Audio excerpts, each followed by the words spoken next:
महर्षि कश्यप की पत्नी एवं दक्ष पुत्री दीति के गर्भ से हिरण्यकश्यप और हिरण्याक्ष का जन्म हुआ। दोनों ही महाबलशाली थे। फलस्वरूप देवताओं को पराजित करके दोनों भाइयों ने स्वर्ग पर अपना अधिकार कर लिया। उनके अत्याचार से देवलोक में हाहाकार मच गया। अतः भगवान विष्णु ने वराह अवतार लेकर हिरण्याक्ष का वध कर दिया। अपने भाई की मृत्यु से क्रुक हिरण्यकश्यप भगवान विष्णु को अपना शत्रु मान बैठा और उसने प्रतिशोध लेने के लिए भगवान ब्रह्मा की तपस्या करने लगा। उधर हिरण्यकश्यप की अनुपस्थिति में देवताओं ने दैत्यों पर आक्रमण कर दिया और स्वर्ग पर पुनः अपना अधिकार प्राप्त किया। हिरण्यकश्यप की पत्नी क्याधु उस समय गर्भवती थी, जिसे देवराज इंद्र ने बंदी बना लिया। वो क्याधु को लेकर अमरावती जा रहे थे, तभी मार्ग में उन्हें देवऋषि नारद मिल गए। नारद जी इंद्र के साथ क्याधु को देखकर बोले, देवराज आप इसे लेकर कहाँ जा रहे हैं? ये सुनकर इंद्र ने कहा, है देवऋषि, क्याधु गर्भवती है। इसके गर्भ में हिरण्यकश्यप जैसे दुष्टात्मा का अंश है, जिसका वध करके मैं इसे छोड़ दूंगा। इस पर देवऋषि नारद बोले, इसके गर्भ में तो श्री नारायण का परम भक्त है, अतः इसे छोड़ दो। इंद्र नारद मुनि की ये बात सुनकर देवराज ने क्याधु को छोड़ दिया।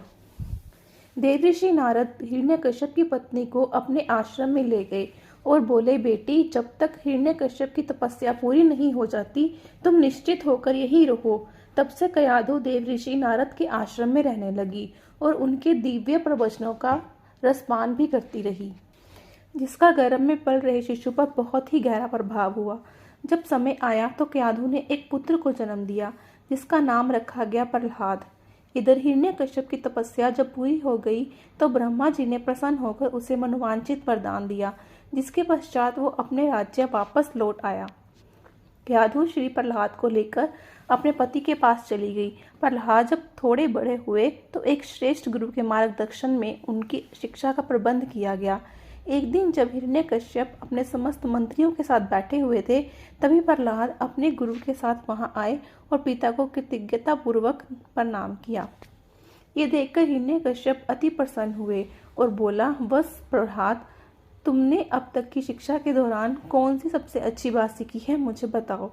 ये सुनकर प्रह्लाद ने कहा, पिताश्री, मैंने अब तक जो सबसे अच्छी बात सीखी है वो ये है कि जो आदि मध्य और अंत से रहित अजन्मा है, इस जगत के पालनहार हैं और दीन दुखियों के स्वामी हैं, उन श्री हरि को मैं बारंबार प्रणाम करता हूँ। ये बात सुनकर हिरण्यकश्यप क्रोध से लाल हो उठा।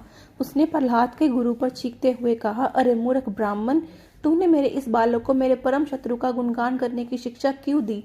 प्रह्लाद के गुरु ने कहा, दैत्यराज, आप क्रोध त्याग दे, ये बातें मैंने अपने पुत्र को नहीं सिखाई। ये सुनकर हिरण्यकश्यप आश्चर्यचकित हो गया और बोला, पुत्र बताओ, तुम्हें ये उपदेश, ये शिक्षा किसने दी है? प्रह्लाद बोले, हृदय में स्थित भगवान विष्णु ही तो संपूर्ण संसार के उपदेशक हैं, उनके अतिरिक्त कोई किसी को कुछ नहीं सिखा सकता।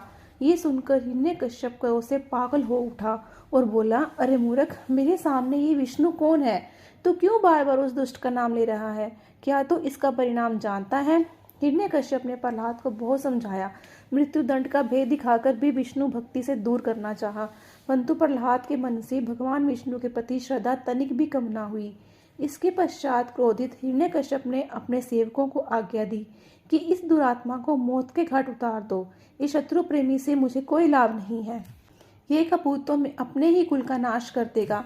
दैत्यराज हिरण्यकश्यप की आज्ञा सुनकर उनके सैनिकों ने प्रह्लाद पर तरह तरह के अत्याचार किए और उन्हें मारने का प्रयास किया, परंतु हरि कृपा के कारण वो सब प्रह्लाद का बार भी बांका करने में असमर्थ रहे। हिरण्यकश्यप ये सब देखकर बहुत क्रोधित हुआ, अतः उसने अपनी बहन होलिका को आदेश दिया कि वो प्रह्लाद को गोद में लेकर अग्नि में बैठ जाए, क्योंकि होलिका को एक वरदान प्राप्त था कि अग्नि से उससे कोई हानि नहीं होगी। अपने भ्राता का आदेश मानकर होलिका भक्त प्रह्लाद को अपनी गोद में लेकर अग्नि में बैठ गई।